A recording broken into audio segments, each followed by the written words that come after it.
Buenas noches con todos, bienvenidos a nuestra última sesión del estudio del Evangelio según San Mateo.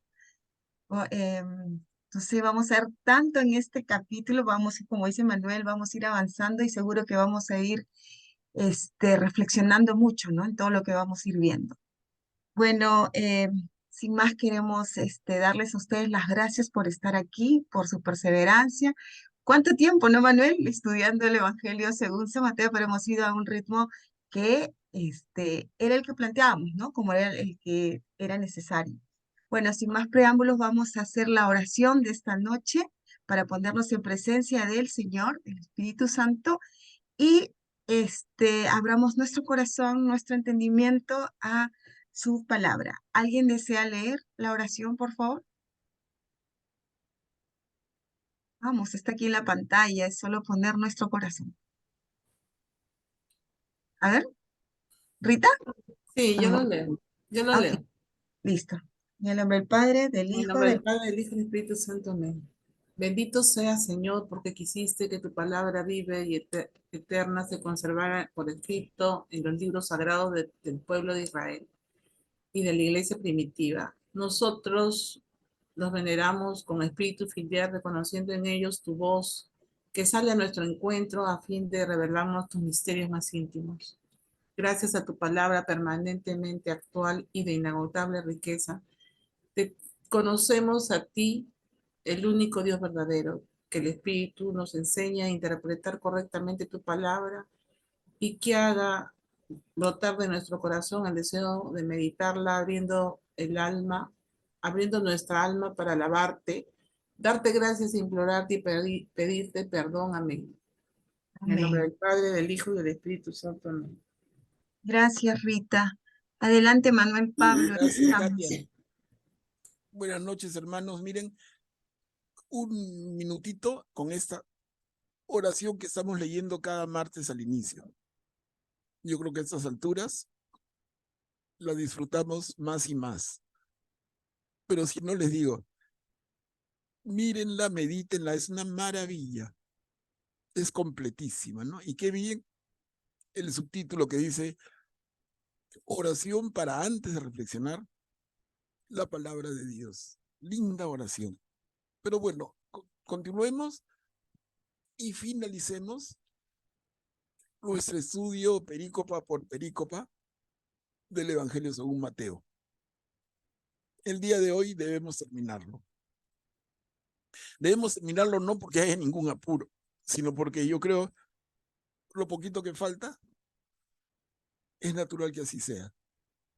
Y más bien les ofrezco en la próxima, el próximo martes, vamos a hacer una sesión diferente de presentación de Mateo en su conjunto, ¿no? Planteando los ejes esenciales del Evangelio y a ver si los resaltamos, si los dialogamos, y todo con ánimo de una sola cosa, y es que el aprendizaje de cada uno sea el máximo posible. No porque nada costaría empezar el próximo martes, decimos, ok, ¿quién sigue? Lucas. No, reforcemos a Mateo y hagamos un cierre de oro, a ver si se puede. Recordando, revisando, subrayando, porque el Evangelio, 28 capítulos, nos ha tomado un montón de semanas, como 30, ¿no, Katia? Entonces, en 30 semanas, ya la cabecita se fue volando por otro lado. Pero esto va a ser una oportunidad de centrarnos y Las que dos nos quede semanas. claro, clarísimo, que nos quede Mateo, tanto en los detalles que hemos ido viendo como en el conjunto de su obra. Entonces, ¿quién es este Mateo? ¿Para quién escribe? ¿Cuál es su propósito? Obviamente el propósito de él, como de los otros evangelistas, es darnos a conocer a Jesús. Pero en particular, porque cada uno se diferencia del otro, siendo que tienen el mismo fin, hay matices bien interesantes, bien importantes, que se definen a partir de el público al que se dirigen. Y mi apuesta, y creo que vamos a coincidir todos, es que es muy rico que notemos las diferencias. Pero ya vendrá. Eso es el próximo martes. Hoy vamos a leer juntos y dialogar sobre las últimas perícopas. Miren, nos quedamos en la mitad del capítulo 27. Jesús entregó su espíritu. Esto ocurre en la cruz, ese sábado, entre las 12, perdón, ese viernes entre las 12 y las 3 de la tarde, que Jesús es crucificado. Tiene esta agonía y a las 3 Jesús expira. Jesús, verdadero hombre, muere en la cruz y entrega su espíritu. Ahí nos quedamos y ahí retomamos. A ver si nos pueden ayudar a leerlo. ¿Desea leer? Yo leo. Desde el mediodía hasta las 3 de la tarde, las tinieblas cubrieron toda la región. Hacia las 3 de la tarde, Jesús exclamó en alta voz: Elí, Elí, lema sabactani, que significa: Dios mío, ¿por qué me has abandonado? Algunos de los que se encontraban allí, al oírlo, dijeron: está llamando a Elías. Enseguida, uno de ellos corrió a tomar una esponja, la empapó en vinagre y poniéndola en la punta de una caña, le dio de beber. Pero los otros le decían: espera, veamos si Elías viene a salvarlo. Entonces Jesús, clamando otra vez con voz potente, entregó su espíritu. Gracias, Tita. Acá Mateo nos relata la muerte física de Jesús verdadero hombre, de Jesús hijo del hombre.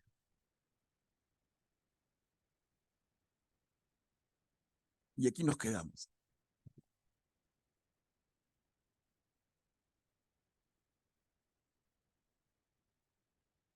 Miren, continuamos y tenemos esta perícopa. Verdaderamente, este era el Hijo de Dios. Y esto lo dice un soldado romano. A ver, ¿quién puede leerlo, por favor? Yo lo leo. Ok, Karen. Inmediatamente el velo del templo se rasgó en dos, de arriba abajo. La tierra tembló, las rocas se partieron y las tumbas se abrieron. Muchos cuerpos de santos que habían muerto resucitaron y, saliendo de las tumbas después que Jesús resucitó, entraron en la ciudad santa y se aparecieron a mucha gente. El centurión y los hombres que custodiaban a Jesús, al ver el terremoto y todo lo que pasaba, se llenaron de miedo y dijeron: verdaderamente, este era el Hijo de Dios. Gracias, Karim. Hermanos, yo les pido que paremos un ratito y reparemos en la primera línea, en lo que he marcado con el resaltador en amarillo. Lo hemos leído miles y miles de veces, pero quizá varios no hemos reparado. Miren, inmediatamente después de que Jesús expira, deja el espíritu, el velo del templo se rasgó en dos. ¿Quién nos puede ayudar a entender esto? ¿O es una figura? ¿O es una elegancia poética del autor inspirado? Yo les digo, no, tiene mucho significado. Mucho significado. ¿Quién nos puede ayudar? A ver. El velo del templo se rasgó en dos. Manolo. Tita, adelante.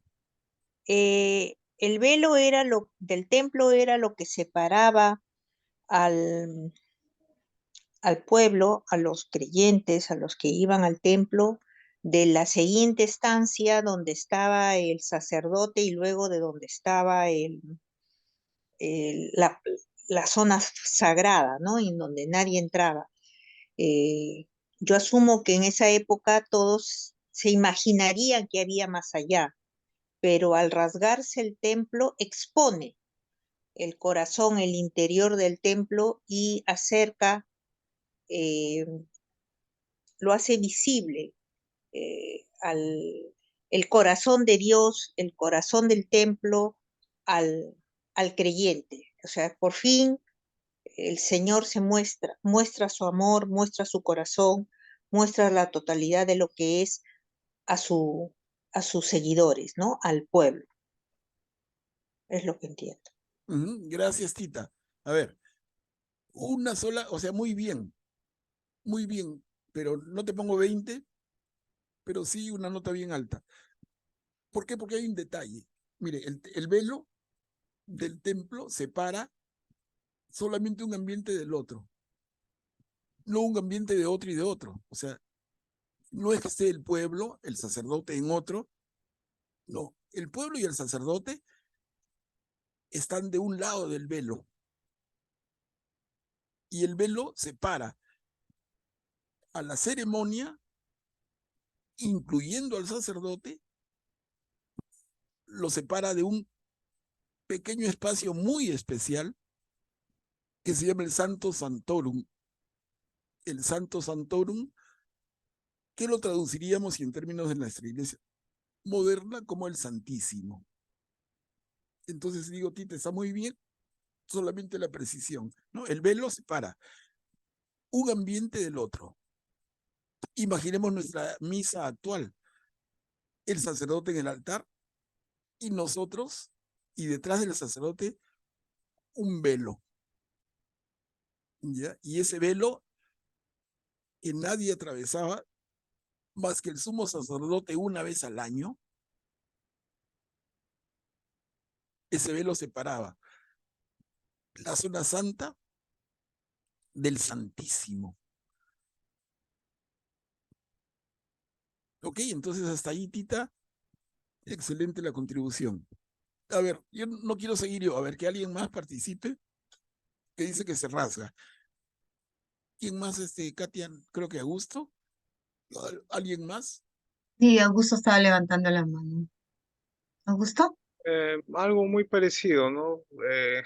Santo los Santos separado por el velo, quiere decir que ya no va a haber esa separación tan amplia que había en el pueblo de Israel de Dios, en donde solo el sacerdote se acercaba una vez al año al lugar sagrado, sino Dios se va a manifestar por medio de Jesucristo en una relación ya mucho más cercana, una relación ya filial con su pueblo, ¿no? Y incluso ahora el velo es una palabra muy importante porque ¿qué se vela? Todo lo sagrado, ¿no? Lo sagrado es lo que tiene un velo, ¿no? E incluso ahora en el Santísimo, en la misa a veces está cubierto por un manto, ¿no? Y ese manto se levanta y abren la puerta y abren la pequeña portezuela y sacan al Santísimo, ¿no? Claro, claro. Bueno, entonces mira, la contribución de Tito y la contribución de Augusto aclaran el tema. Un poquito más, nada más les pido. El velo del templo se rasgó en dos. Un poquito más que decir. Puede ser de que el camino fue abierto para llegar a la Tiene presencia. que ver con el sentido de Dios hecho hombre. Miren, y estamos terminando el Evangelio según Mateo, y Mateo se ha preocupado desde el comienzo de presentarnos a Jesús. Jesús no es como mal decimos, ¿no? Pero no quiero generar ningún conflicto, pero Jesús no solamente es el Hijo de Dios, es una manera de hablarlo desde el punto de vista muy humano. Nuestro cerebro no entiende más que eso. Pero les digo yo, Jesús es Dios. Es Dios que se hace hombre. ¿Y para qué se hace hombre Dios? Pregunto esto porque tiene que ver exactamente con el sentido de esta frase maravillosa. El velo del templo se rasgó en dos. A partir del pecado de Adán y Eva, la relación del hombre con Dios se quebró. Y tenemos toda la historia del pueblo de Dios en el Antiguo Testamento, en el cual no somos capaces de restituir esa relación. Y entonces Dios mismo se encarna y tenemos a Jesús, verdadero Dios y verdadero hombre, hijo de Dios y hijo del hombre, que viene, y hemos leído y estudiado en este evangelio todo lo que hace y enseña, y cómo con su vida, qué cosa quiere lograr finalmente. Con su entrega, con su vida, con su sacrificio, Jesús restituye la relación quebrada entre Dios y el hombre. Entonces ese velo del templo que separaba el santo del santísimo marca esa separación entre Dios y el hombre por el pecado de Adán y Eva y por generaciones y generaciones. Pero en la medida en que Jesús entrega su vida y restituye la alianza, el velo se rompe, el velo se raja en dos. Y otra vez, como decía Tito y como decía Augusto, ya no es necesario, no hay separación entre el hombre y Dios. Ese velo no es necesario. Por esa razón, porque la relación entre Dios y el hombre se ha restituido a través del sacrificio de Jesús. Miren qué hermosura y qué sentido enorme y profundo que le da a todo el evangelio, hermanos. Entonces, si a partir del sacrificio de Jesús nuestra relación con Dios es directa, no hay velo que sirva. No es necesario. Y entonces viene lo que dijo Augusto en un momento, ¿no? Dijo la exposición del Santísimo. Por ejemplo, se expone, no se esconde. Por ejemplo, ¿no? ¿Qué les parece? ¿No es una maravilla? Miren, una simple línea, y ni siquiera es una oración completa. Empieza la oración en Mateo 27:51 y dice, inmediatamente el velo del templo se rasgó en dos, de arriba a abajo. Y uno dice, ah, ya, qué bonito, ¿no? Pero miren todo lo que significa. ¿Qué tal, hermanos? Como decían de chicos en mi barrio, ¿no? ¿Cómo te quedó el ojo? No, cierra la boca si es que estás así como el león de la metro cuando iba a empezar la película, ¿no? Y uno, oh, ¿no? Entonces acá es para tener esa misma reacción. ¿Qué cosa? ¿Eso quiere decir Mateo? Y les digo, ¿cómo es? ¿Cómo es de rico y de profundo el Evangelio?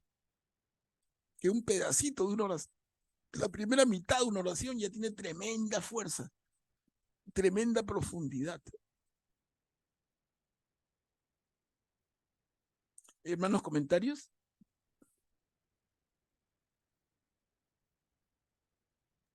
No hay nada que nos separe Ya no. de Dios. Ya no, ¿por qué? Por el sacrificio Se de rompe el Jesús. velo y no nos separa nada. Sí, es bonito. Claro, Estamos como cerca dice, cuando Mary, como dice Pablo en su carta, si por el pecado de un hombre, ¿no? Si por el pecado de un hombre se quebró la relación con Dios, por el sacrificio de un hombre se restituyó la relación con Dios. Entonces es el pecado de Adán sí, y es el sacrificio de Jesús. Eso que dice Pablo, eso que se estudia tanto, Bueno, acá está en ese pequeño media oración, con tremenda fuerza y tremenda profundidad. Pero lo que quiero hacerles ver, hermanos, es cómo, si no nos ayudan, los ojos se deslizan y seguimos leyendo. Y habíamos leído hasta el capítulo 28 en todo este rato, pero miren cómo hay detalles, y cuando vamos despacio, dices, oye, aguanta el coche, frena y pon freno en mano, detente, bájate del carro, mira. Después seguimos camino, pero acá vale la pena detenerte y disfrutar y sentir en el fondo de tu corazón esta maravilla que nos transmite nuestro querido Mateo. Gracias.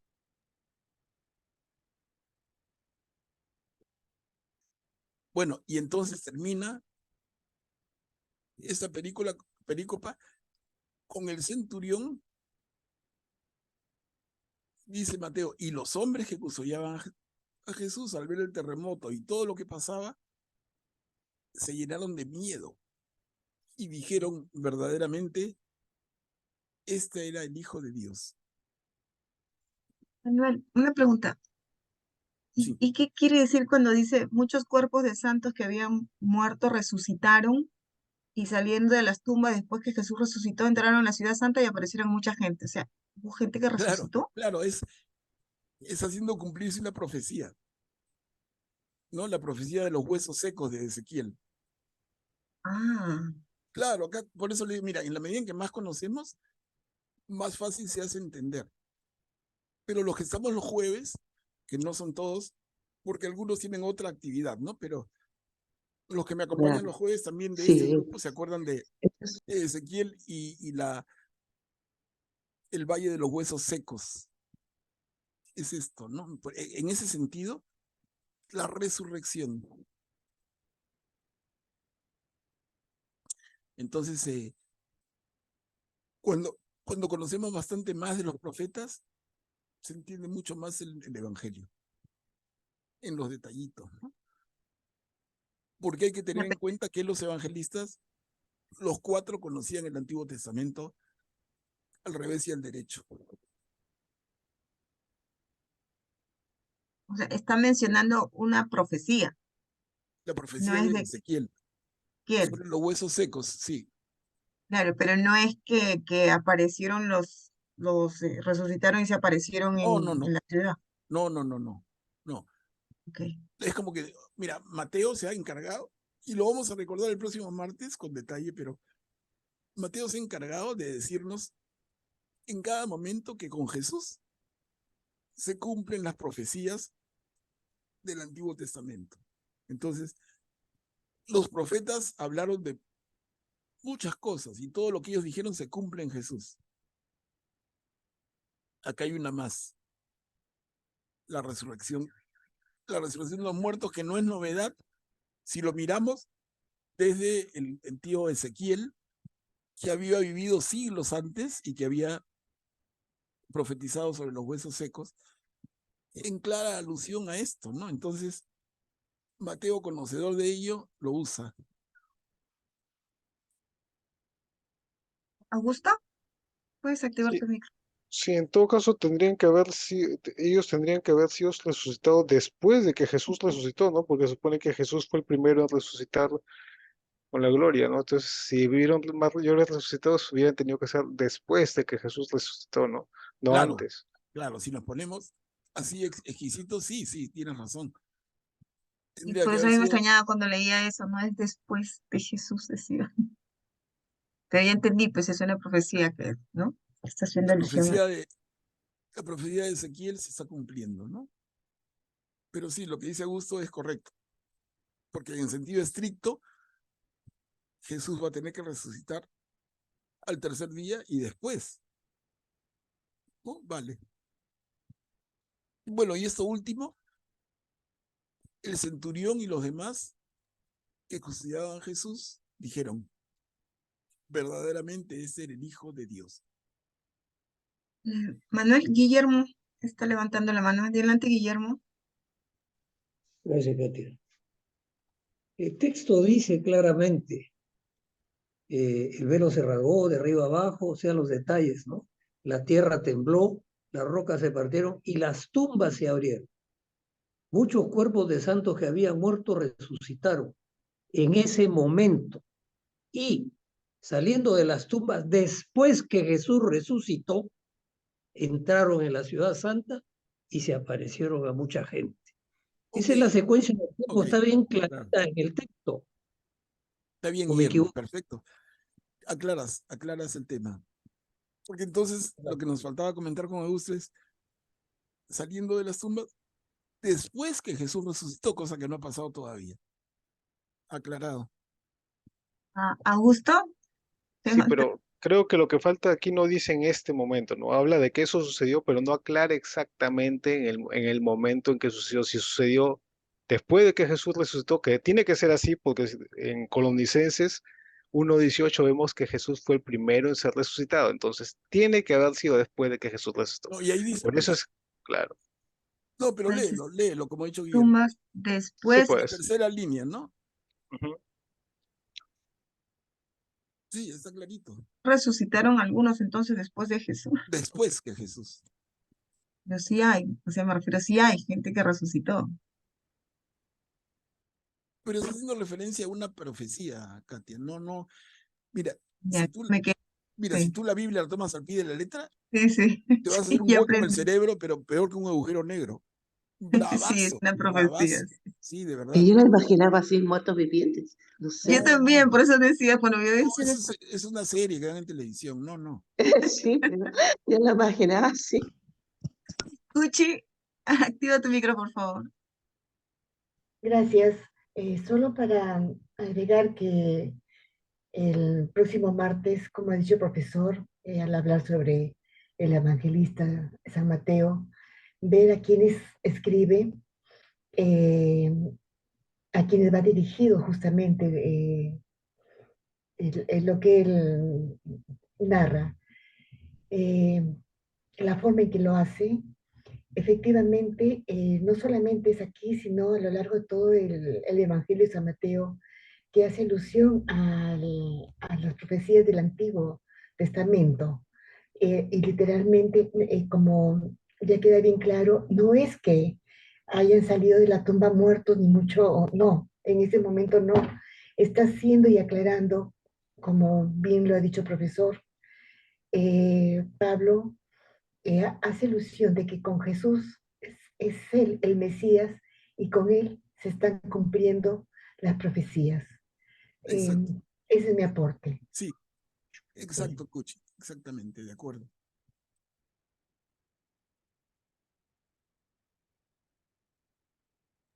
Guillermo, activa tu micro, por favor. Gracias, Katia. Manuel Pablo, aquí hay un símil al texto de, me parece que es de Marcos, cuando Jesús resucita y se le aparece a María Magdalena, y ella se le acerca, y él le dice, no me toques porque aún no he ido al Padre. Ah, no, ese es Igual acá, En Juan es. bueno, pero a lo que voy es al momento, ¿no? Jesús había resucitado ya, estaba su cuerpo glorioso y se le presenta a María Magdalena. Claro, a eso Y ella, vamos a llegar ahorita. A la no, resurrección claro, claro. vamos a llegar Lo en que, unas perícopas, por eso estamos, para no mezclar. lo que quería era hacer el símil, que así como Jesús no permite que ella lo toque, porque aún no ha ido al Padre, así también acá dice que los cuerpos de santos, muchos cuerpos de santos que habían muerto resucitaron y saliendo de las tumbas después que Jesús resucitó. O sea, después de la resurrección de Jesús, estos cuerpos de santos, eh, en cumplimiento de la profecía de Ezequiel, entran en la ciudad santa y se aparecieron a mucha gente. Eso es lo que quería Ujú. comentar nada más. Sí, está clarísimo. Está clarísimo. Y luego acá, para concluir con esta perícopa y sacarle así, ahora que está caro el limón, hay que sacarle hasta la última gota al limoncito, ¿no? Entonces, esto que dice el centurión verdaderamente este era hijo de Dios.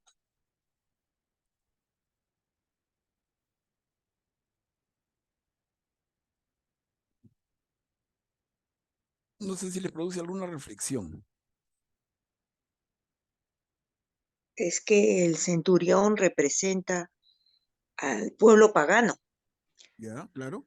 ¿No? Entonces, en el momento que él reconoce a Jesús como el Mesías, entonces el pueblo pagano está reconociéndolo como el que debía venir, el Salvador.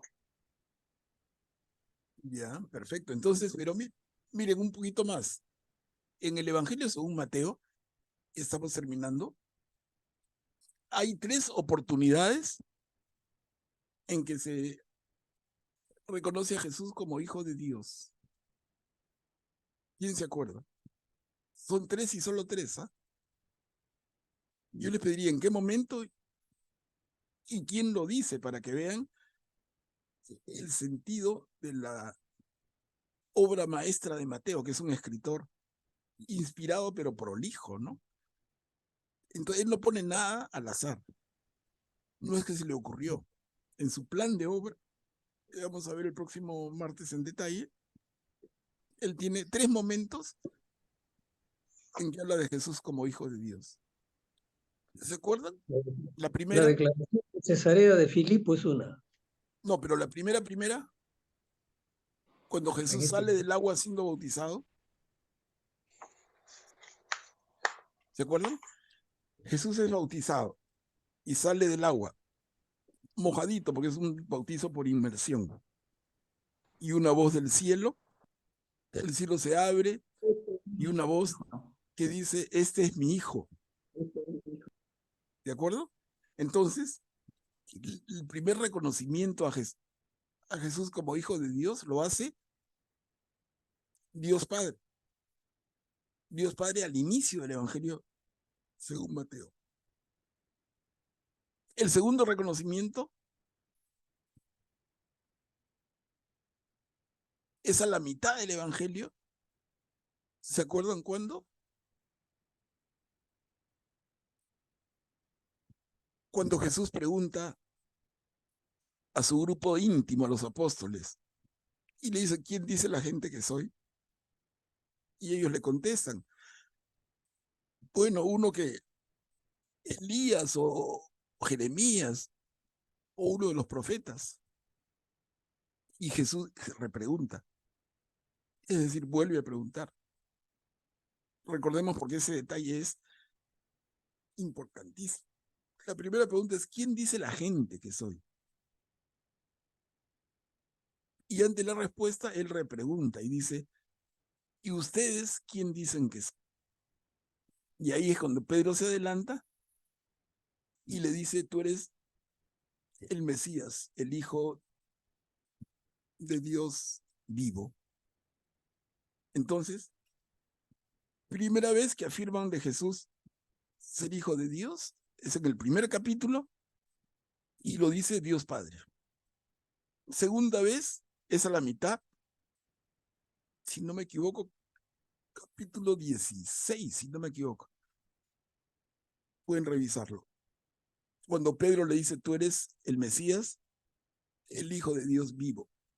Entonces la primera la dice Dios Padre, la segunda, su apóstol número 1, Pedro. Hermanos, y la tercera es esta. Al final del Evangelio, y como bien decía Tita, es un pagano el que lo dice, bien clarito. No, Mateo no deja abierto. Alguien dijo, no, el centurión. Y sabemos que el centurión es un oficial del ejército romano. Es un pagano. Entonces, reconocimiento a Jesús como hijo de Dios, al inicio Dios Padre, a la mitad Pedro y al final un pagano. ¿Se dan cuenta la secuencia? Eso no es gratis, eso no es casualidad. Sí se dan cuenta, ¿no? A ver, avancemos porque nos va a ganar la hora. Miren, lo puso en el sepulcro nuevo. José de Arimatea. A ver, ¿quién puede leer? ¿Quién desea leer? ¿Puedo leer? Ok, Silvia, adelante. Lo puso en el sepulcro nuevo. Había allí muchas mujeres que miraban de lejos. Eran las mismas que habían seguido a Jesús desde Galilea para servirlo. Entre ellas estaban María Magdalena, María la madre de Santiago y de José, y la madre de los hijos de Zebedeo. Al atardecer, llegó un hombre rico de Arimatea, llamado José, que también se había hecho discípulo de Jesús, y fue a ver a Pilato para pedirle el cuerpo de Jesús. Pilato ordenó que se le entregara. Entonces José tomó el cuerpo, lo envolvió en una sábana limpia y lo depositó en un sepulcro nuevo que se había hecho cavar en la roca. Después hizo rodar una gran piedra a la entrada del sepulcro y se fue. María Magdalena y la otra María estaban sentadas frente al sepulcro. Gracias, Silvia. Este detalle también archiconocido. Pero ya adelantaba Guillermo en su comentario anterior. Acá vemos que quién presencia y quién está en este momento en que José de Arimatea lleva el cuerpo de Jesús a una tumba. Mateo nos habla de María la Magdalena, de María la madre de Santiago y José, y María la madre de los Zebedeo. Entonces, ¿no? 3 mujeres. Cuando después veamos en Lucas, en Juan, regresamos a Marcos, van a haber más mujeres, 2 mujeres, una sola mujer, en fin. Pero no le cambia el fondo de la historia. José tomó el cuerpo, lo envolvió en una sábana limpia y lo depositó en un sepulcro nuevo que era para él, ¿no? Esa sábana que luego quedaría marcada por el sudor y por la sangre de nuestro Señor, y la conocemos como la sábana de Turín. Aunque todavía hay gente que dice que no es, hay cierta discusión, pero de ahí viene, ¿no? De esa sábana se habla. Y termina diciendo, 2 mujeres, María Magdalena y la otra María, estaban sentadas frente al sepulcro. A ver, avanzamos. Aseguraron el sepulcro, sellaron la piedra. Acá termina el capítulo 27. Lo leo yo, Manuel. A la mañana siguiente, es decir, después del día de la preparación, los sumos sacerdotes y los fariseos se reunieron y se presentaron ante Pilato diciéndole, Señor, nosotros nos hemos acordado de que ese impostor, cuando aún vivía, dijo, a los 3 días resucitaré. Ordena que el sepulcro sea custodiado hasta el tercer día, no sea que sus discípulos roben el cuerpo y luego digan al pueblo, ha resucitado. Este último engaño sería peor que el primero. Pilato les respondió, ahí tienen la guardia. Vayan y aseguren la vigilancia como lo crean conveniente. Ellos fueron y aseguraron la vigilancia del sepulcro, sellando la piedra y dejando allí la guardia. Claro, es una duda razonable de los sacerdotes judíos, ¿no? Y Pilato le dice, ok, vayan y protejan, cuiden, revisen que no pase nada. Ahí no hay ningún problema, ¿no? Entonces, entramos al capítulo 28, que es brevito, pero lindo. Dios lo ha resucitado. Segunda perícopa, los discípulos vinieron de noche y se lo robaron. Y tercero, yo estoy con ustedes hasta el fin de los tiempos. A ver, leamos la primera. Mateo 28, del 1 al 10. Dios Desea lo ha leer. resucitado. ¿Puedo? Ok, Marisol, adelante. Ay, casi, bueno.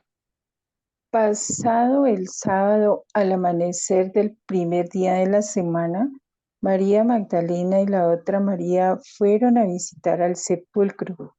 De pronto se produjo un gran temblor de tierra.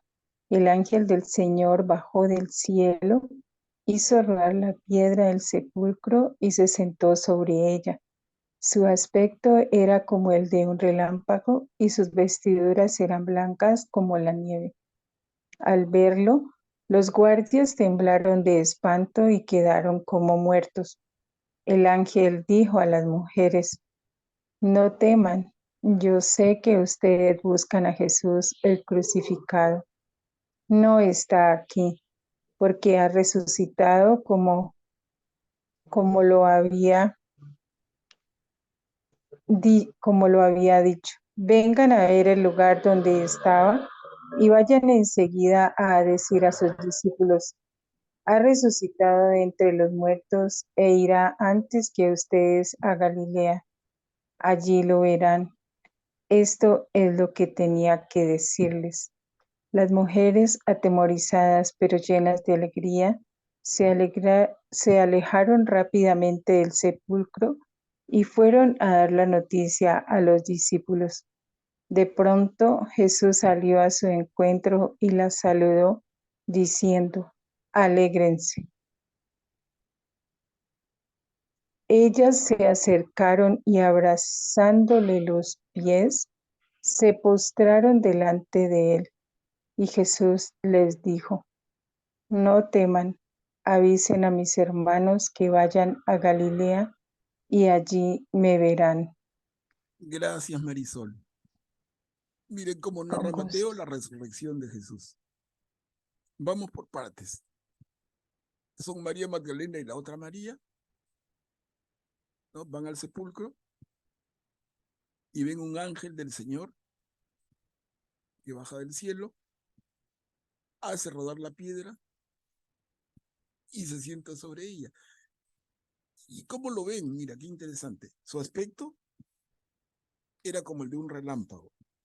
Sus vestiduras eran blancas como la nieve. Esta frasecita, ¿a quién nos hace recordar? A la transfiguración, ¿no? Claro, Agustín, claro. En el monte, en el monte. En el monte ¿No? Tabor. La transfiguración, Jesús En el está monte Tabor. con Moisés y Elías y resplandece su rostro y sus vestiduras blancas como la nieve. Exactamente, ¿no? Y ahora solamente para complementar. ¿Qué ser puede tener esa blancura? Sino el que viene de estar con Dios. Miren el detalle hermoso, ¿no? Este ángel del Señor que bajó del cielo, que viene del lado de Dios, tiene sus vestiduras blancas como la nieve. Esa blancura, esa señal de pureza total, propia de quien está al lado de Dios, ¿no? Lindo. Manuel, Jorge estaba levantando la mano. Sí. Jorge, ¿me escuchas? Sí, buenas noches. Buenas noches. Disculpen, más que todo para hacer dos preguntas. La primera es, no, empezando, el texto dice, pasado el sábado al amanecer del primer día de la semana. ¿Cuál es el primer día de la semana? El Y la domingo. segunda, luego dice María Magdalena y la otra María. ¿A cuál María se refiere? Claro, Si está por- mencionándola desde hace rato. Jorge, También dice la otra María, pero ¿qué María es, hermanito? mira, vamos a regresar ya. Mira cómo empieza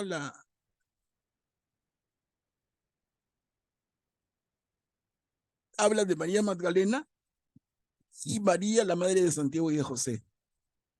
Esa es la otra María, que vuelve a mencionar aquí y acá otra vez, ¿no? Hay varias mujeres María, ya de aquella época. Incluso se acuerdan de la hermana de Moisés, era María también, mucho tiempo antes, ¿no? En el siglo X antes de Cristo. En algunas Biblias la van a encontrar como Miriam, pero Miriam es un nombre hebreo que significa María. Entonces, María es un nombre muy común. María Magdalena, la otra María, está María de Jerusalén, está la Virgen María, está... Y luego, lo primero que decía Jorge, ¿cuál es el primer día de la semana? El domingo. ¿No? Para ellos, para los judíos, el séptimo día, cuando el Señor termina la creación y descansa, es el sábado. El siguiente día, el primer día de la semana es el domingo. Por eso el que sabe un poquito de portugués, ¿cómo se le dice el domingo en portugués? ¿Quién nos ayuda?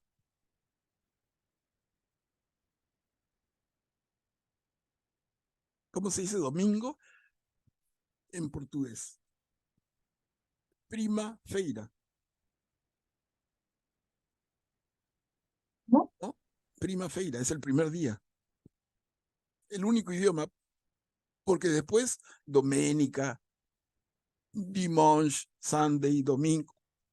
Pero en portugués se respeta el concepto y le dicen primer día, prima-feira. Interesante cómo en inglés se conserva el aspecto pagano, ¿no? El día del sol, porque los romanos Claro, celebraban el día del sol. sí, el Y Sunday. mientras que en los demás idiomas que raíz latina es el día del Señor, ¿no? Que viene de Dominus, Señor, el día que resucitó Jesucristo.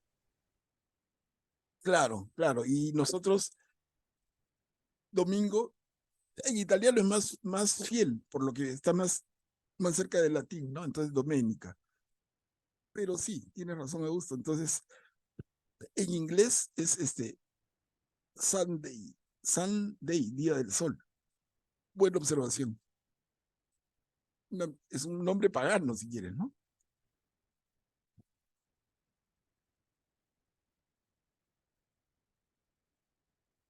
Miren, avancemos al segundo párrafo y el ángel le dice a las mujeres,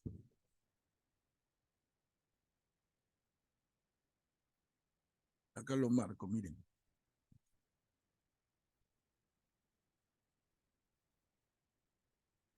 Ustedes vienen a buscar a Jesús, el crucificado. El ángel dice, no está aquí, porque ha resucitado como lo había dicho.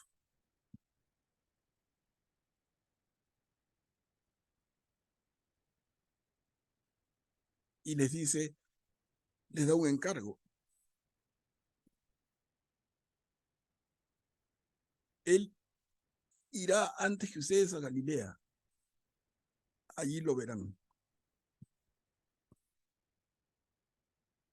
O sea, Jesús ha estado en Jerusalén, ha sufrido la pasión, ha muerto en Jerusalén, resucita el tercer día, pero le dice, vayan a esperarme en Galilea, ahí nos veremos. Y Galilea es donde todo comenzó. Galilea no es Jerusalén, ustedes ya espero que lo tengan clarísimo hasta con el mapa. Galilea queda al norte y Jerusalén al sur. En Galilea, que es una región, está Nazaret, está Cafarnaúm. Ahí hizo Jesús sus primeros años de misión. Allí reclutó a los apóstoles, los formó, hizo una cantidad de signos. Y ahí es donde se va a ir a encontrar con ellos. ¿Y cómo termina? Jesús mismo diciendo, avisen a mis hermanos que vayan a Galilea. Ahí me verán. Detalle, ¿no? Podría parecer detalle menor, geográfico, pero ¿es así? ¿O puede haber algo más? ¿Qué les parece?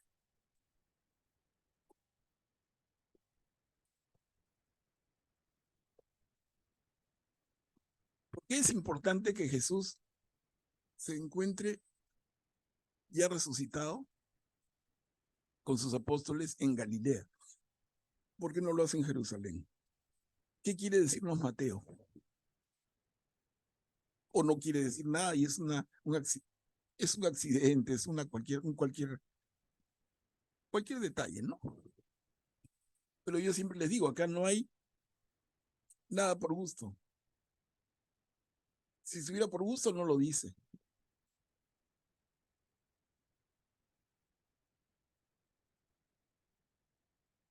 Supongo que será Galilea de los paganos, ¿no?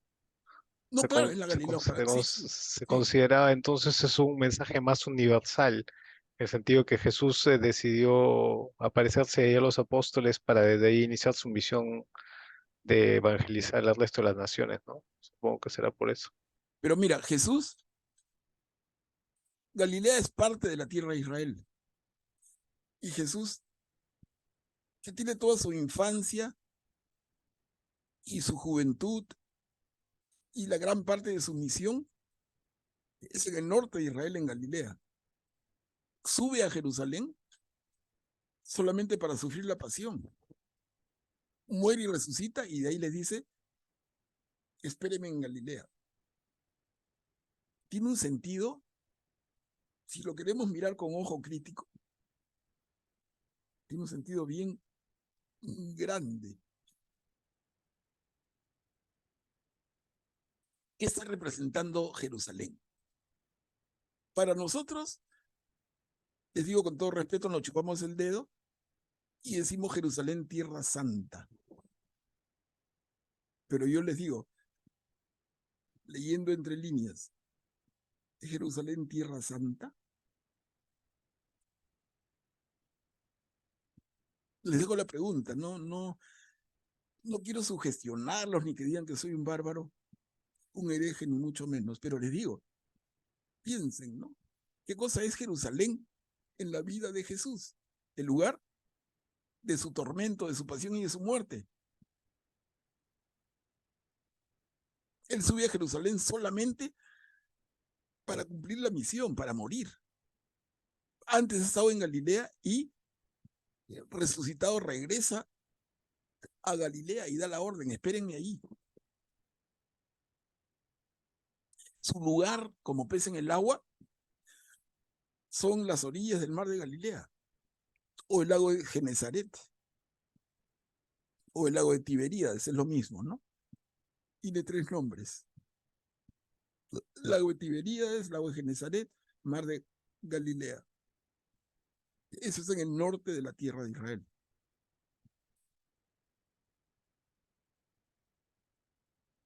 En fin, se los dejo para que piensen, no quiero que me quemen en la hoguera, ¿no? Pero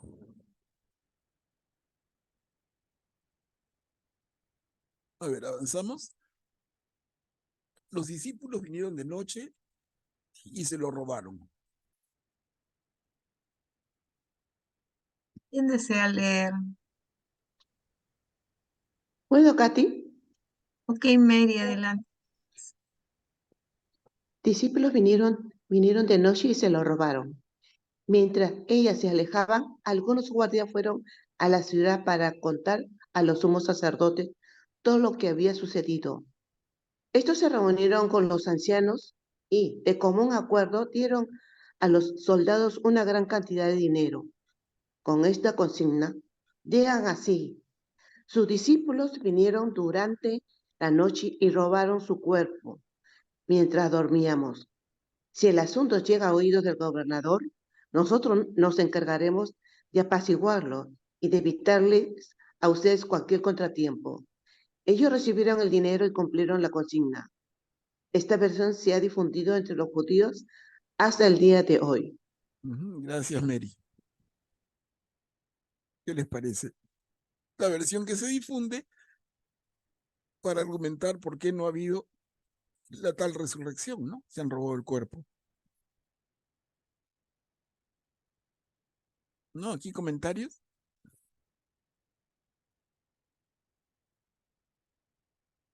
Acá no hay ningún tema espiritual, ¿no? Es una argucia, es una trama de estos.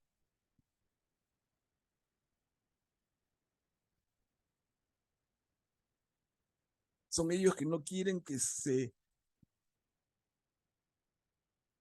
tenga ningún elemento para decir Jesús resucitó, ni hablar. No, si el cuerpo no está, es porque se lo han robado.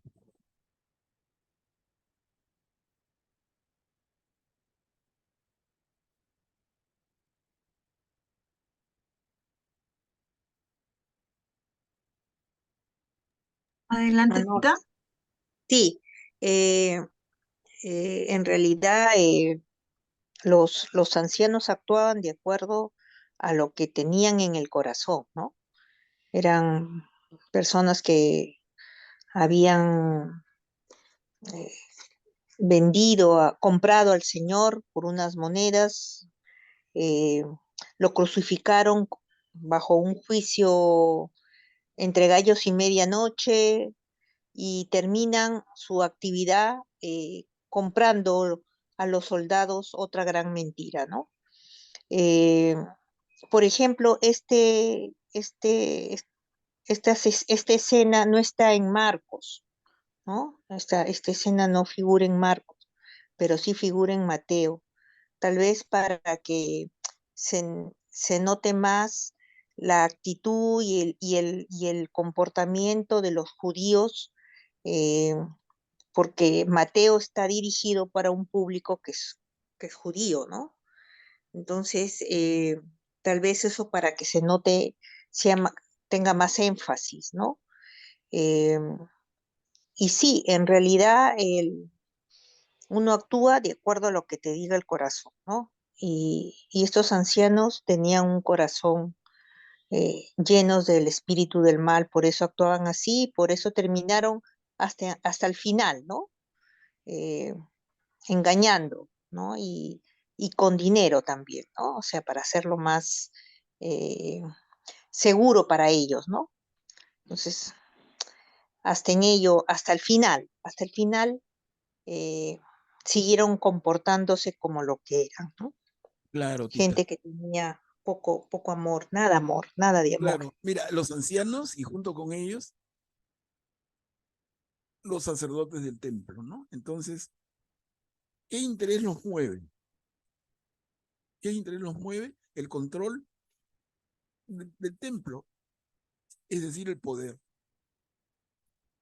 No, los ancianos y los sacerdotes tienen en común el interés por el poder que les da el manejar el templo. Y Jesús es una amenaza. Y por eso se encargan por todos los medios de borrar cualquier duda a favor de Jesús, cualquier huella. Y esta es una final y definitiva. ¿El Señor ha resucitado? No, no ha resucitado. Se han robado el cuerpo y lo han escondido. Pero qué triste, ¿no? Porque a ellos, a los ancianos, los guardas les están contando lo que ha pasado, que ellos han visto. Y son tan duros como dice Tita, que ahí viene pues el que no quiere convertirse frente a todo, ya es decisión, ¿no? Ya es de ellos, ya el Señor no puede hacer nada frente a alguien que se cierra, ¿no? A Claro, eso, porque claro, Katia. ¿Y cuántos hay hoy? sí, Es como los eso es sacerdotes y los ancianos que siguen cerrados. Es increíble. sí. O sea, esa posición. Jorge, sí, Jorge, ahí Sí, sí, hermanita, gracias. Bien, yo creo que aquí los ancianos, pues frente a lo que estaba aconteciendo con la resurrección de nuestro Señor Jesucristo, pues quedaban en manos del pueblo, ya que el pueblo se daría cuenta que verdaderamente era hijo de Dios y quienes habían provocado, pues no, justamente todo este desenlace eran aquellos ancianos y sacerdotes que en este momento están temerosos, están pues no temiendo por sus vidas, porque de no ser el caso de que si si robaron el cuerpo y en realidad resucitado, pues ellos serían, digamos, víctimas de todo el pueblo aquí, porque ya todos se darían cuenta de que efectivamente nuestro Señor había resucitado, ¿no? Eso creo que quería solamente acotar aquí. No, Jorge, no, Gracias. mira cómo, sí, gracias, y mira, cómo en la política, en esa época, como ahora, ¿no? Cómo se usan los argumentos, cómo se compran testigos, cómo se levantan falsos testimonios, antes y ahora, ¿no? Y todo, ¿por qué? Por interés. En este caso el interés es claro. Jesús es una amenaza contra la posición de los sacerdotes y de los ancianos, o los sacerdotes, los saduceos, ¿no? Entonces, ellos se defienden y se valen de cualquier medio, como sucede ahora.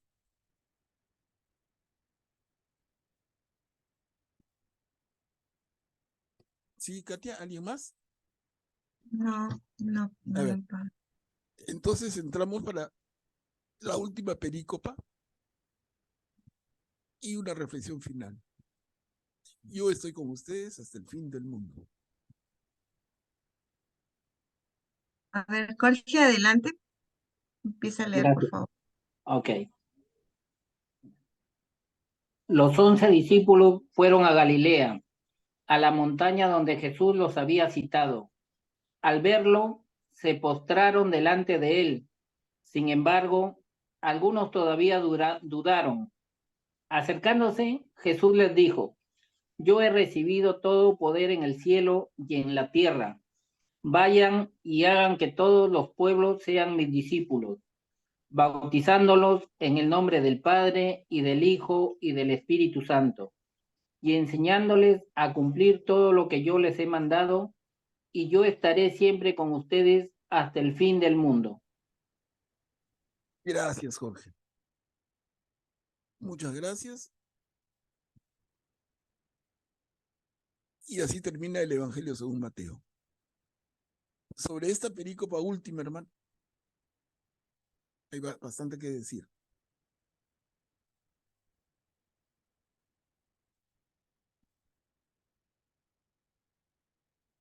Empieza diciéndonos, los 11 discípulos fueron a Galilea. Alguien que está un poquito despistado dice, no eran 12, no, ya quedan 11, porque ya estuvo la traición de Judas, ¿no? Quedan 11. Entonces los 11 fueron a Galilea, a la montaña donde Jesús los había citado. Miren, Mateo reitera, el ángel les dice, los verá en Galilea. Jesús le dice a María y la otra María, que me esperen en Galilea. Y acá, tercera vez, los discípulos fueron a Galilea y ahí se encontraron con Jesús. Yo quiero retomar como primer punto este. Tranquilos nomás y sin ánimo de crear ningún fastidio. ¿Por qué se ven en Galilea? ¿Por qué no en Jerusalén? Ese movimiento, ese desplazamiento, no es casualidad. Entonces, ¿qué sentido puede tener para el autor inspirado, hermanos?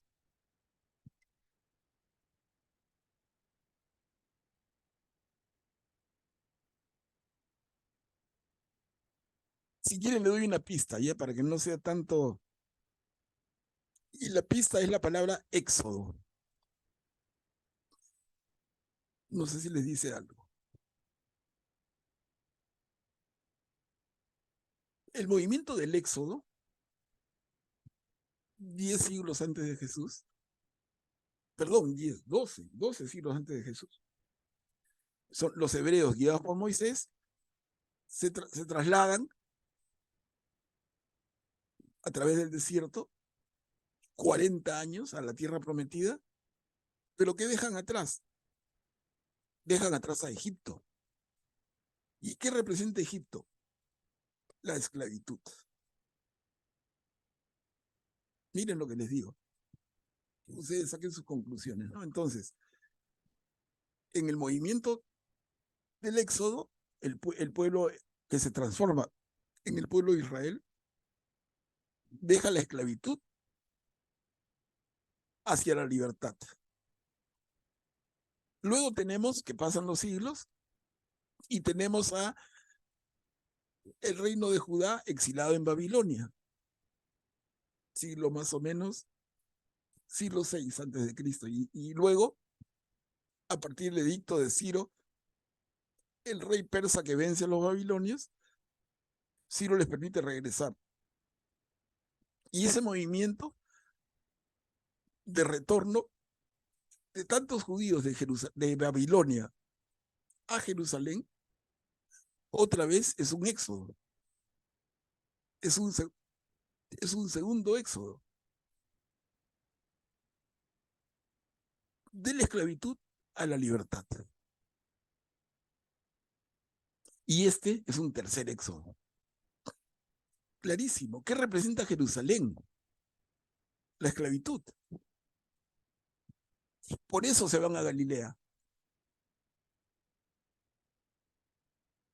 Para liberarse de la esclavitud de Jerusalén. Galilea representa la libertad. Miren ustedes el detalle y hasta dónde podemos llegar, hermanos.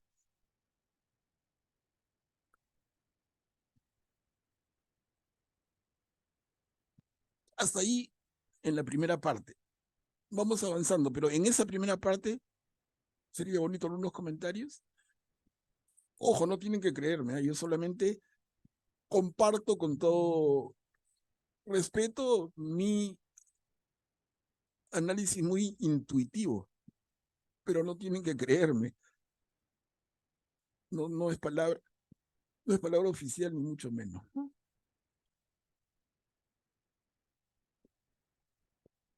No, entonces la idea es éxodo.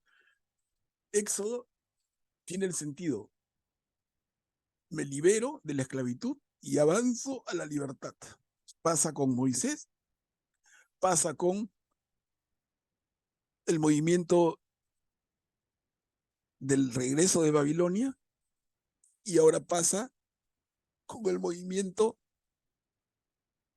de regreso a Galilea.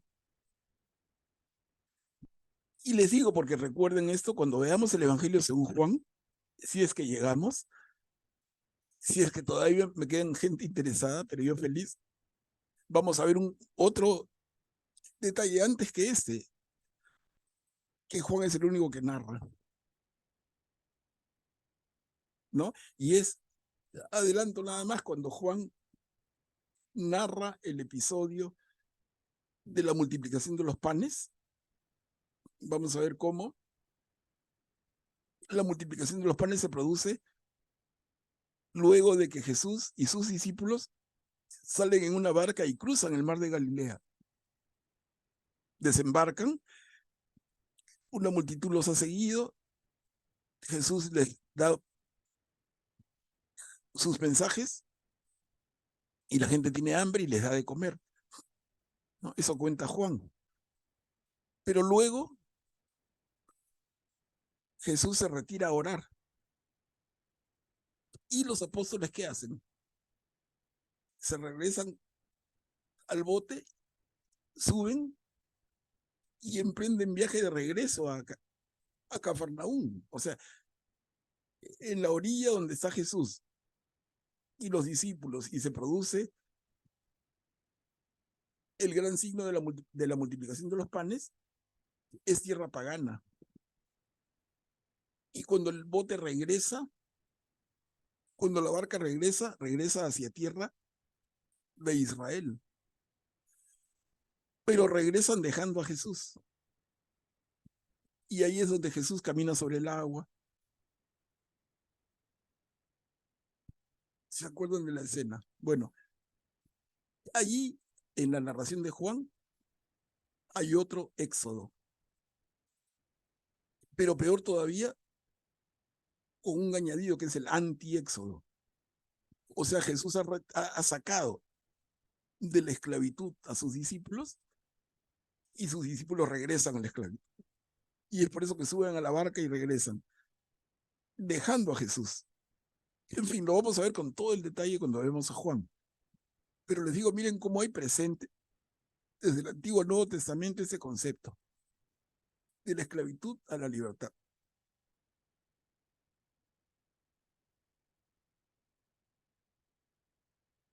¿Un comentario, Katia? No sé si alguien levanta la mano. Todavía no.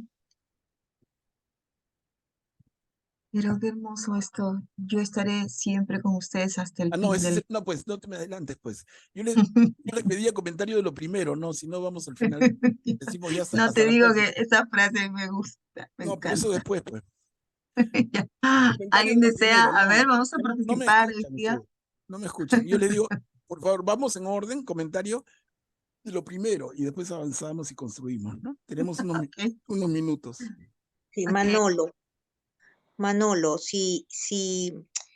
un poco la comparación en el Éxodo, que necesitan un guía, un cabeza, alguien que los guíe. Entonces, Mateo les está demostrando a los judíos que el Señor, que Jesús es el, el Mesías, ¿no? Y es la relación un poco también, durante todo el Evangelio de Mateo se hace la relación y la comparación a Moisés. Entonces, en este caso es el que comanda el éxodo, el que guía en el éxodo es el Mesías, y el Mesías es Jesús. Ya, pero más, Tita. Excelente comentario y le das un añadido valiosísimo. Pero es más, o sea, miren, en la liberación de los hebreos de Egipto necesitan un guía, que es Moisés. Pero en el regreso a Galilea no necesitan a un guía, porque los mismos discípulos ya son guías, dense cuenta. Jesús le dice, vayan, y ahí nos encontraremos. Ellos ya no necesitan al guía. Claro, la instrucción la tienen, pero ellos regresan solos. Entonces hay una comparación muy sutil, pero si en el primer éxodo necesitaron a un guía, Moisés, acá no necesitan un guía, porque ellos son discípulos y van a ser investidos con todo lo que significa esto, ¿no? Es muy lindo, se dan cuenta el detalle tan fino. Sí, Cuchi. Escuche, ajá, te iba a decir. Sí, muchas gracias. Efectivamente, durante los años que estuvieron recibiendo y viviendo con Jesús, los apóstoles, ese que se libera, como bien lo has explicado el profesor Manuel, empiezan a ver con mayor claridad lo que significa realmente la dignidad del ser humano, su liberación, de todas las reglas eh, a las que vivían sujetos antes de su encuentro con Jesús. Con él, empieza el aprendizaje hacia lo que va a ser nuestra religión, nuestra fe. Es liberación definitivamente, porque tantas reglas, tantas cosas a las que estaban sometidas. Ay, Dios mío, es hermoso. Yo lo estoy viendo claro, no puedo expresarlo mejor, lo siento, pero lo entiendo. Gracias, profesor Manuel, realmente No, gracias, Cuchi, sí. estoy con la boca abierta. Gracias. Gracias, Cuchi. Miren, y avanzamos un poquito más. Y decía, y lo comentó Augusto hace un rato, ¿no? Hagan que todos los pueblos sean mis discípulos. El sentido del mensaje universal. Y aquí hay una diferencia que vamos a resaltar el próximo martes nuevamente, pero acá estamos viendo, ¿no? El grupo de seguidores de Jesús que después pagan ser llamados cristianos, tienen un encargo de un mensaje universal. Diríamos, a ver si me pueden seguir, el mensaje judío es un mensaje nacional, pero el cristianismo significa la internacionalización del judaísmo. No sé si me siguen. El cristianismo implica la internacionalización del judaísmo. En el judaísmo, la salvación viene para los judíos y los que se van convirtiendo en judíos. Pero en el mensaje de Jesús es para todos los pueblos, judíos y no judíos. Y ahora, qué lindo lo que añade. Mateo nos dice, bautizándolos en el nombre del Padre y del Hijo y del Espíritu Santo. Hermanos, para nosotros, esa frasecita es totalmente normal. Pero imagínense lo que significa en el momento en que Mateo escribe esto, hermano. Es la Trinidad. Es la Trinidad. Manifiesta. Bautícenlos, es decir, incorpórenlos a nuestro grupo, a los que se definan como seguidores de Jesús y se comprometan a seguir el camino, bautícelos en el nombre del Padre y del Hijo y del Espíritu Santo. Bautícelos en el nombre del Dios uno y trino. Y finalmente,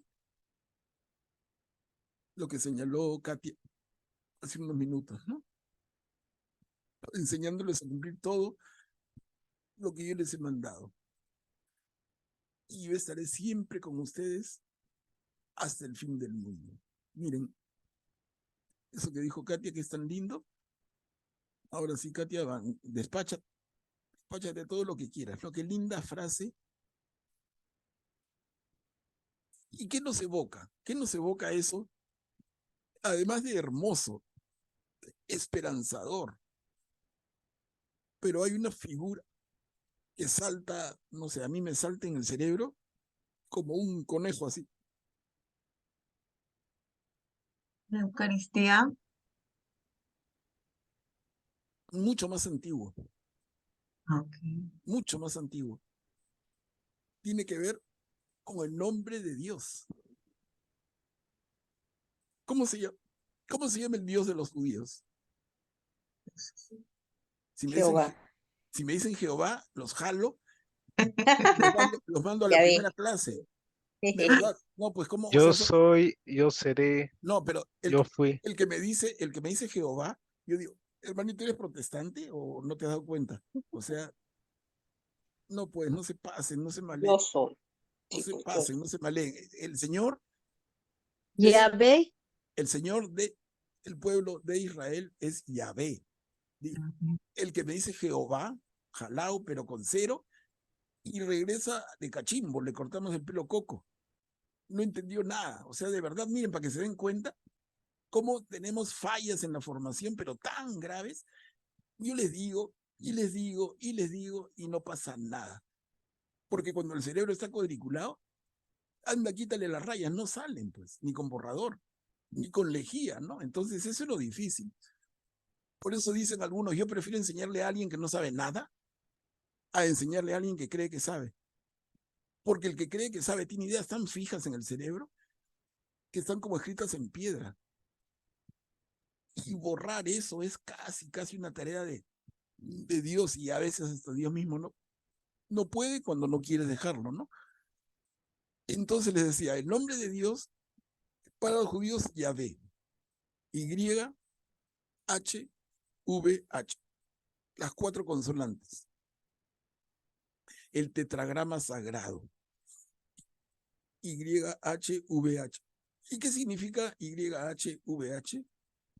Significa, Augusto lo decía hace unos minutos. Adelante, Augusto, a ver.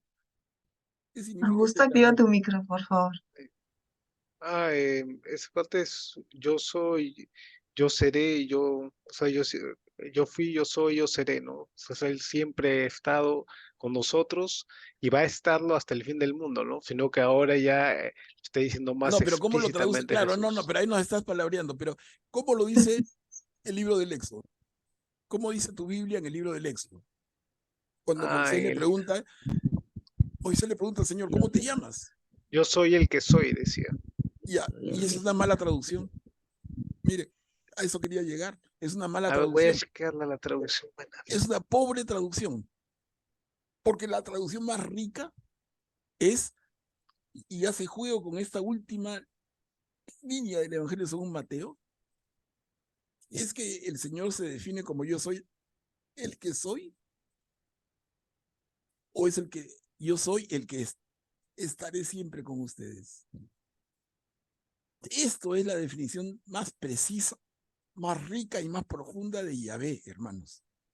Miren, ¿cómo hay para seguir y seguir? No es que estemos corrigiendo el autor inspirado. Lo que pasa es que el texto original en hebreo se traduce y se pierde. ¿Ya? Entonces, esto de que yo estaré siempre con ustedes ya apareció cuando Moisés le pregunta al Señor que le ha dado el encargo. ¿Cuál es el encargo que le da el Señor a Moisés? Anda y dile al faraón, libera a mi pueblo. Y Moisés recibe la orden nerviosito y le dice, Señor, cuando yo vaya a decirle esto al pueblo, me van a preguntar, ¿quién te ordena esto? ¿Cuál es tu nombre? Y entonces el Señor le revela su nombre y le dice, yo soy el que estaré. Yo soy el que estaré siempre con ustedes. Ok, entonces ahora regresemos a nuestro querido Mateo. Su última línea, Jesús dice, yo estaré siempre con ustedes. Siempre hasta el fin del mundo. O sea, siempre es siempre. Como cuando perdono los pecados, Señor, debo perdonar 7 veces. Y Jesús dice, no 7, 70 veces 7. Refuerza la idea, ¿no? Acá también siempre es siempre. Y bastaría que Mateo diga, yo estaré siempre con ustedes. Pero como que subraya más. Estaré siempre hasta el fin del mundo. ¿Se dan cuenta, hermanos? Entonces, la última línea, no sé si alguien lo había notado, porque no es, yo les digo, no es que yo soy ningún mago, ni ningún inventor. Nada más que he estudiado esto bastante y lo comparto con todo el cariño con ustedes. Pero miren qué maravilloso. Sí, Manuel, qué interesante, nunca le había visto así. ¿Ves? O sea, termina el Evangelio según Mateo con el nombre de Dios. Ya ve. Y no lo dice Dios Padre, lo dice Jesús. Moisés le ha preguntado, Señor, ¿cómo te llamas? Yo soy el que estaré siempre con ustedes. Y Jesús se despide y le dice, yo estaré siempre con ustedes. ¿Quién soy? Adivina, adivinador, ¿no? Jesús es Dios. Contundente, Mateo. Contundente, absolutamente contundente. El que no quiere entender ya, como dice, ¿no? El que no tenga oídos, que no oiga, ¿no? Es una maravilla para mí. A gusto. Sí, efectivamente aquí lo estoy revisando en una Biblia que tengo más literal. Y bueno, dice, yo soy el que soy, pero entre la otra dice, también puede decir, yo soy el que soy o yo seré el que seré, ¿no? Y también quería hablar sobre esto. Al verlo se prostraron delante de él, más literalmente sería, lo adoraron, ¿no? Que casi lo mismo, pero hay una diferencia, ¿no? Claro. Claro, y la claro. importancia del bautismo trinitario, ¿no? Que yo no comprendo cómo después de tener este pasaje, yo he discutido con unos protestantes que no celebran el bautismo trinitario y se basan en Hechos de los Apóstoles, que dicen que es el bautismo por Jesucristo nomás. Digo, aquí está clarísimo, ¿no? Está clarísimo. Está No. clarísimo. Jorge, activa tu micro, por favor. Sí, gracias. Bien, aquí para ver también que nos dice, pues, ¿no? Que a Jesús se le da todo el poder en el cielo y en la tierra. Y es justamente que Él da ese poder a sus discípulos para que vayan por el mundo, ¿no? Y bautizando en el nombre de la Santísima Trinidad. Además, deben enseñar todo lo que Jesús les ha mandado. Y si hacen eso, Él estará siempre con nosotros. Si hacemos lo que Él nos enseñó, Él siempre estará con nosotros. No se trata, pues, de hacer lo que queramos y Jesús va a estar siempre con nosotros, ¿no? Ahí claramente nos dice, pues, no, hay que enseñar a cumplir todo lo que Él nos ha mandado, lo que Él nos ha enseñado, y si ese es el caso, Él siempre estará con nosotros hasta el fin del mundo. No sé si estoy en un error, hermanito, por favor, No, me no, no, aclara. Jorge, Gracias. yo te escucho y está bien, está correcto, ¿no? Entonces, miren, el Evangelio termina con una absoluta afirmación de que Jesús es Dios. El que no quiere verlo, que se ponga mejores lentes. No, en broma, pero bueno, con esto quedamos, hermanos. Miren, ya nos ganó la hora, pero lo prometido es deuda. El próximo martes vamos a dedicar nuestra reunión entera a hacer un recuento de Mateo. Han sido 28 capítulos y seguramente que ya nos hemos distraído en los detalles del uno y del otro. Vamos a hacer una recopilación, una síntesis, un cierre, ojalá un broche de oro, ¿no? Pero para que nos quede claro, algún detalle que se nos pasó, en fin. Entonces, para el próximo martes, los invito a revisar su Biblia, el conjunto del Evangelio según Mateo, y ya conocemos detalle a detalle de tantos martes que hemos dedicado nuestro tiempo a estudiarlo y entenderlo. Denle una mirada y el próximo martes juntos lo comentamos. ¿Ok, hermanos? Entonces, Katia, acá quedaríamos. Te cedo la palabra.